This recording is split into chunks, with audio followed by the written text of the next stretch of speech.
ലോകം മുഴുവൻ മാറ്റിമറിച്ച ശാസ്ത്രജ്ഞരെല്ലാം വട്ടന്മാരാന്ന് പറയും. സൂര്യകാലിൻ്റെ ഭക്തിയിൽ നിന്ന് ആത്മാവിനെ കാണുകയാണ്. കണ്ണൂർ ചെല്ലുമ്പോൾ അവിടെ ആത്മാവ് വന്ന് കൊലക്കേസിലേക്കാണ്. പ്രപഞ്ചത്തിൻ്റെ 10% അറിയുന്ന ഒരു മനുഷ്യൻ, അവൻ അതിലൂടെ അനുഭവിക്കുന്ന മാത്രമേ സത്യമുള്ളൂ. ഫിസിക്കലായിട്ട് മനുഷ്യന് മെറ്റാഫിസിക്കൽ എക്സ്പീരിയൻസ് ജീവിച്ചിരിക്കുന്ന മനുഷ്യന് കൊടുക്കാൻ ചിലപ്പോൾ ഈ ആത്മാക്കൾക്ക് പറ്റും. ഞാൻ ഒന്നിരുടെ എൻ്റെ സുഹൃത്തുക്കളോട് അലക്സാണ്ടർ ജേക്കബ് സാറിനെ കുറിച്ച് പറഞ്ഞു. അപ്പോൾ എന്നോട് ചിലരാൾ പറഞ്ഞറിയാം, അദ്ദേഹം റിട്ടയർമെൻറ്റിന് ശേഷം വ്യാപകമായി അന്ധവിശ്വാസം പ്രചരിപ്പിക്കുകയാണ്. സാറ് പറയുന്നത്, ഇപ്പോൾ ഞാനിപ്പോൾ സാറിനോട് ഇങ്ങനെ സംസാരിക്കുമ്പോൾ ഞാനിങ്ങനെ അത്ഭുതപ്പെടുക. ഒരു പോലീസ് ഓഫീസർ DGP ആയിട്ട് റിട്ടയർ ചെയ്തു.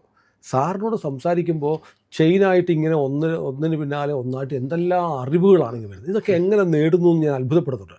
ഇത്രയും വലിയ അറിവിൻ്റെ ഒരു സാഗരം ആണ് സാറെന്ന് എനിക്ക് മനസ്സിലായി, പ്രേക്ഷകർക്കും അറിയാം. പക്ഷേ അങ്ങ് സമീപകാലത്ത് പറയുന്നത് മുഴുവൻ ഈ വിശ്വാസം, ആചാരം, അല്ലെങ്കിൽ അത്ഭുതങ്ങൾ, അല്ലെങ്കിൽ പാരാനോർമൽ എന്താ പറയുക, പാരാസൈക്കോളജി, ഇങ്ങനത്തെ കാര്യങ്ങളൊക്കെയാണ്.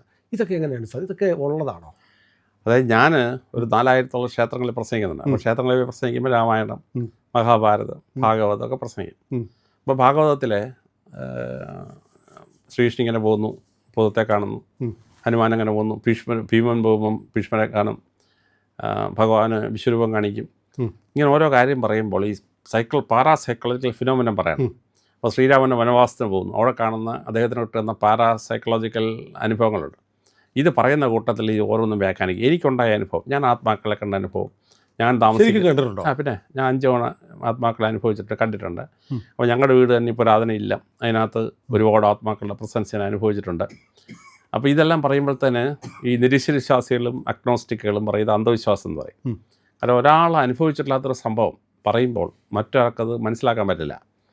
അപ്പോൾ നമ്മുടെ ഈ കണ്ണെന്ന് പറയുന്നത് VIBGYOR, violet, IndiGo, blue, green, orange, red, അതുകൊണ്ട് കാണാവുന്നത് പ്രപഞ്ചത്തിലെ 10% ഉള്ളൂ. 80% ഈ പ്രപഞ്ചം ബ്ലാക്ക് വേൾഡാണ്, അവിടെ പ്രകാശമേ ഇല്ല. അപ്പോൾ ഈ കണ്ണുകൊണ്ട് നമ്മൾ കാണുന്ന പ്രപഞ്ചത്തിൻ്റെ 10%. നമ്മുടെ ചെവി കൊണ്ട് നമുക്ക് കേൾക്കാൻ പറ്റുക 20 ഡെസിബിൾ തൊട്ട് 20,000 ഡെസിബിൾ വരെയാണ്. പ്രപഞ്ചത്തിലെ ആകെ ശബ്ദങ്ങളുടെ 10% മനുഷ്യന് കേൾക്കാൻ പറ്റുള്ളൂ. അവൻ്റെ പഞ്ചേന്ദ്രിയകൾ കൊണ്ട് 10% അനുഭവിക്കാൻ പറ്റുള്ളൂ. അപ്പോൾ ഈ 10% അനുഭവിച്ചവൻ തിരിച്ചറിയുന്നതിന് അവനെ മനസ്സിലാക്കാൻ ദൈവം ഒരു 1350 ഗ്രാമുള്ള തലച്ചോറ് കൊടുത്തിട്ടുണ്ട്. അതിൽ 950 ഗ്രാമേ ഉള്ളൂ സെറിബ്രം, അതിൽ 600 ഗ്രാമേ ഉള്ളൂ കോഗ്നിഷൻ എന്ന് പറയുന്നത്. അപ്പോൾ ഈ 600 ഗ്രാമുള്ള കോഗ്നിഷൻ കൊണ്ട് പ്രപഞ്ചത്തിൻ്റെ 10% അറിയുന്ന ഒരു മനുഷ്യൻ, അവൻ അതിലൂടെ അനുഭവിക്കുന്ന മാത്രമേ സത്യമുള്ളൂ. ബാക്കി 90% ഞാൻ അംഗീകരിക്കുന്നില്ല, ഞാൻ കണ്ടില്ല, ഞാൻ കേൾക്കുന്നില്ല എന്ന് പറഞ്ഞാൽ പറ്റുമോ? അതെ. അപ്പോൾ അവൻ്റെ എക്സ്പീരിയൻസ് ഫീൽഡ് അത്രയേ ഉള്ളൂ. അപ്പോൾ ആ എക്സ്പീരിയൻസ് ഫീൽഡ് അറിയാത്തൊരു മനുഷ്യൻ മറ്റവൻ്റെ അനുഭവം പറയുമ്പോൾ അവൻ പറയും, ഞാനിത് സമ്മതിക്കുന്നില്ല. മനസ്സിലാകുന്നുണ്ട്? ഞാനൊരു പൂവാണ് ചോദിച്ചത്, സാറൊരു പൂന്തോട്ടം. അപ്പോൾ പാരീസ് ഹെലൻ ഓഫ് ട്രോയെ കാണുകയാണ്. പാരീസ് പറഞ്ഞു, ഹെലൻ ഓഫ് ട്രോയ് എത്ര സുന്ദരിയായിരിക്കുന്നു. അപ്പോൾ ഈ പാരീസ് പറയുന്നത് എന്താണെന്ന് പ്രേമിച്ചിട്ടില്ലാത്തവന് മനസ്സിലാവുമോ? ഇല്ല. ഒരു സുന്ദരിയെ കണ്ട് പ്രേമിച്ചവനെ പറയുമ്പോൾ എന്തോന്ന് മനസ്സിലാകത്തും.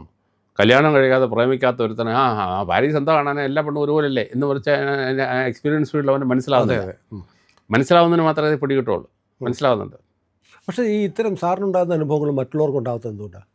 അതായത് ഈ ആത്മാവ് അല്ലെങ്കിൽ എക്സ്പീരിയൻസ് എന്ന് പറയുന്നത് 3 ഭാഗമാണ്. ഒന്ന് ഫിസിക്സ് പ്രകാരം നമ്മൾ മനസ്സിലാക്കേണ്ടതാണ്. സാധാരണ മനുഷ്യന് ഈ 10% എക്സ്പീരിയൻസ് മനസ്സിലാക്കാൻ ശ്രമിക്കുന്നു. ബാക്കി ചിലർ അവരുടെ തലച്ചോറിൻ്റെ ആ ഏരിയയുടെ വളർച്ച കാരണം മറ്റുള്ളവർ കാണാത്തതിനെ കാണാനും കേൾക്കാത്ത ശബ്ദങ്ങൾ കേൾക്കാനും പറ്റും. ഇത് മറ്റവന് പിടികിട്ടുകയില്ല. വേറെ സൈക്കോളജിക്കൽ ഫിനോമിനാണ്. ചിലപ്പോൾ സാധാരണ മനുഷ്യനെ കാണാനൊക്കാത്ത ഈ ഏരിയയിലെ പാരാസൈക്കോളജിക്കൽ ഫിനോമിനൻ അല്ലെങ്കിൽ ഫിസിക്കലായിട്ട് മനുഷ്യന് മെറ്റാഫിസിക്കൽ എക്സ്പീരിയൻസ് ജീവിച്ചിരിക്കുന്ന മനുഷ്യന് കൊടുക്കാൻ ചിലപ്പോൾ ഈ ആത്മാക്കൾക്ക് പറ്റും. അപ്പോൾ അത് ഒരാൾ അനുഭവപ്പെട്ടാൽ വേറൊരാൾക്ക് അനുഭവപ്പെടണമെന്നില്ല. അപ്പോൾ ഈ അനുഭവിച്ചവൻ പറയുന്നത് മറ്റേവൻ പറയും, വിചാരിക്കുമ്പോൾ വട്ടാന്ന് പറയും.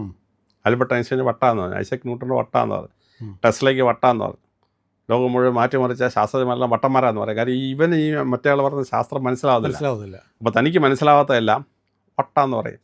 യേശു ക്രിസ്തു വട്ടനാന്ന് പറയും. കാര്യം യേശു ക്രിസ്തുവിൻ്റെ എക്സ്പീരിയൻസ് ഇവന് മനസ്സിലാവുന്നില്ല, അദ്ദേഹം പറയുന്നവന് മനസ്സിലാവുന്നില്ല.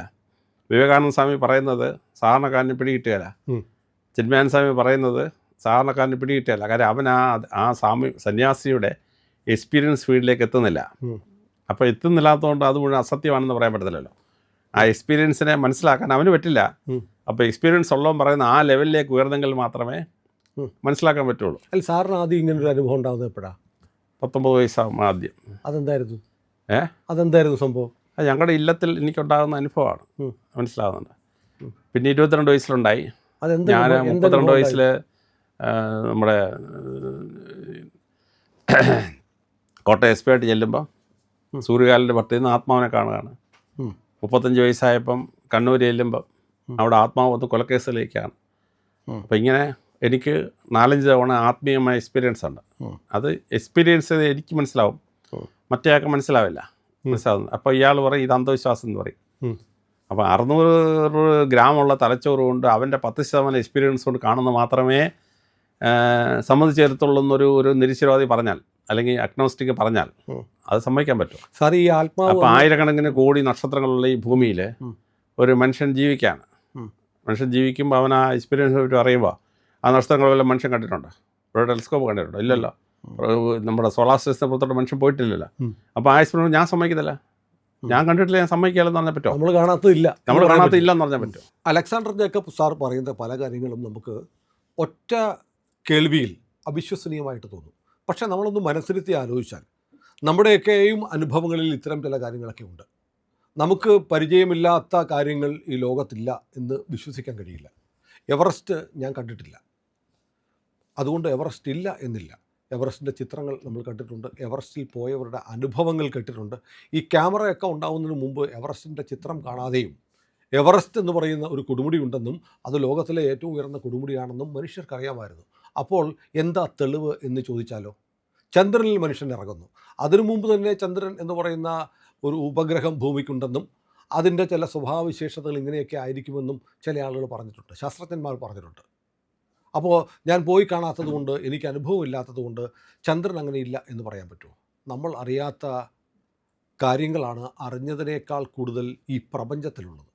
അപ്പോൾ ഭൂമിയിലും അതുപോലെ തന്നെയാണ്. നമ്മൾ കാണാത്ത എത്ര ജീവികളുണ്ട്, നമ്മൾ കാണാത്ത എത്ര സസ്യലതാദികളുണ്ട്, നമ്മൾ കാണാത്ത എത്ര പറവകളുണ്ട്, നമ്മൾ കാണാത്ത എത്ര സമുദ്രജീവികളുണ്ട്.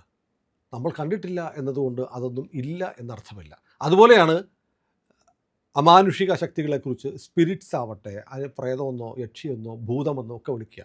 അത്തരം കാര്യങ്ങൾ ഉണ്ട് എന്ന് പറയുന്ന ആളുകളെ നിങ്ങൾ അന്ധവിശ്വാസ പ്രചാരണം നടത്തുന്നവരാണ് എന്ന് പറയാമോ? ഇപ്പോൾ ആധുനിക ലോകത്ത് ആധുനിക ശാസ്ത്രം തന്നെ പുതിയ ചില തിയറികൾ പറയുന്നത് സ്ട്രിങ് തിയറി എന്നൊക്കെ പറയും.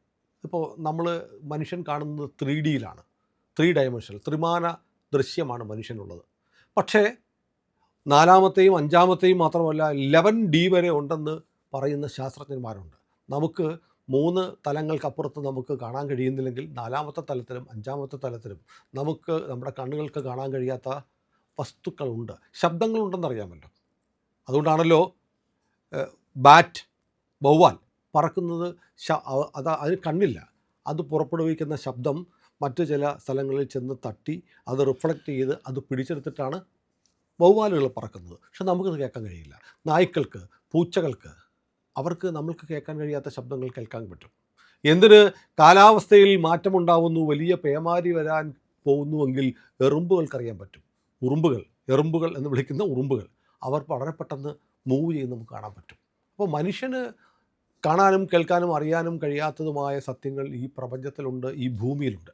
അതേക്കുറിച്ച് പറയുന്ന ആളുകളെ നിങ്ങൾ അവിശ്വാസികളെന്നോ അന്ധവിശ്വാസ പ്രചാരകരെന്നോ വിലയിരുത്തിയിട്ട് ഒരു കാര്യമില്ല. അതാണ് അലക്സാണ്ടർ ജേക്കബ് സാർ പറഞ്ഞു വെക്കുന്നത്. ഞാനിത് ഈ ഒരു വിശദീകരണക്കുറിപ്പ് ഇതിൻ്റെ കൂടെ ചേർക്കാൻ കാരണം, ഒരുപാട് പേർ എന്നോട് ചോദിക്കുന്നു എന്തിനാണ് ഈ അന്ധവിശ്വാസമൊക്കെ പ്രചരിപ്പിക്കുന്ന ആളുകളെ നിങ്ങൾ കൊണ്ടുവരുന്നത്. അത് അലക്സാണ്ടർ ജേക്കബ് സാറിനെ കുറിച്ച് മാത്രമല്ല, നമ്മുടെ ചാനലിലും നമ്മുടെ മറ്റ് ചാനലുകളായ പുണ്യത്തിലും C4Nലുമൊക്കെ ഇത്തരം വീഡിയോകൾ വരുമ്പോൾ ഇതൊക്കെ അന്ധവിശ്വാസം എന്ന് പറയുന്നത് നിങ്ങളുടെ യുക്തിയുടെ പ്രശ്നമാണ്.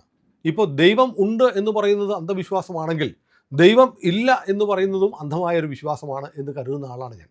നമ്മുടെ യുക്തിക്കും നമ്മുടെ ചിന്തയ്ക്കും നമ്മുടെ കാഴ്ചയ്ക്കും നമ്മുടെ കേൾവിക്കും നമ്മുടെ സ്പർശനത്തിനും അപ്പുറത്ത് ഒരുപാട് കാര്യങ്ങളുണ്ട് എന്ന് വിശ്വസിക്കുന്ന ആളുകൾക്കാണ് ഈ ഭൂമിയിൽ കൂടുതൽ പ്രാതിനിധ്യമുള്ളത്. എണ്ണത്തിൽ കൂടുതൽ അവരാണ്.